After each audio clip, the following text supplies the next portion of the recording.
Hello guys, veg soft noodles ఎలా చేయాలి ఏంటి ప్రొసీజర్ అనేది ఈ మినీ వ్లాగ్లో చూసేయండి.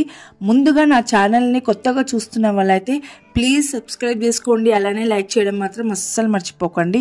ఈ వెజ్ సాఫ్ట్ నూడిల్స్ చాలా టేస్టీగా తక్కువ ఇంగ్రీడియంట్స్తో ఎలా చేయాలో చూపించేస్తున్నాను, చూసేయండి. ముందుగా వాటర్ని బాయిల్ చేసుకోవాలి. బాగా మరిగిన తర్వాత అందులోకి చిటికెడు సాల్ట్, చిటికెడు ఆయిల్ అయితే వేసుకోవాలి. నూడిల్స్ విరిగిపోకుండా అతుక్కోకుండా ఉండడానికి కోసం, పొడి పొడిగా రావడం కోసం అన్నమాట. అండ్ ఇక్కడ వచ్చేసి అందులోకి ingredients onions, green chilli, capsicum, carrot and cabbage నీట్గా కట్ చేసి పెట్టుకొని ముందుగా ప్యాన్ పెట్టేసి అందులోకి ఆయిల్ వేసుకోవాలన్నమాట. ఆయిల్ అయినా వేసుకోవచ్చు, లేకపోతే బటర్ కూడా వేయచ్చు అనమాట.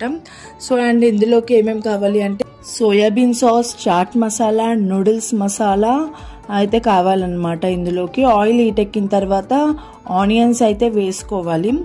ఆనియన్స్ ఒక లైట్గా ఫ్రై అవ్వగానే మిగతా వెజిటేబుల్స్ అన్నీ అయితే యాడ్ చేసేయాలి. ఈ వెజిటేబుల్స్ కంప్లీట్ ఫ్రై కాకుండా మీడియం ఫ్రై అయితే చేసుకోవాలన్నమాట. ఉడకనట్టుగా ఉంటే బాగుంటుందని. అండ్ అవి ఫ్రై అయిన తర్వాత ఇందులోకి soybean sauce, chaat masala, noodles masala అయితే యాడ్ చేసేయాలన్నమాట.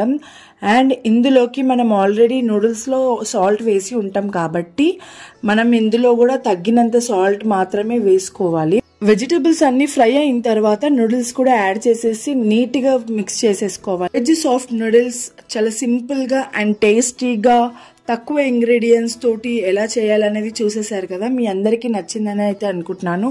టేస్ట్ మాత్రం చాలా బాగుంటుంది. ఒకసారి మీరు కూడా ట్రై చేయండి ఈ విధంగా. సో పిల్లలు కూడా చాలా ఈజీగా తినేస్తారనమాట. సో మీ అందరికీ నచ్చింది అనుకుంటున్నాను. Thank you for watching. Bye.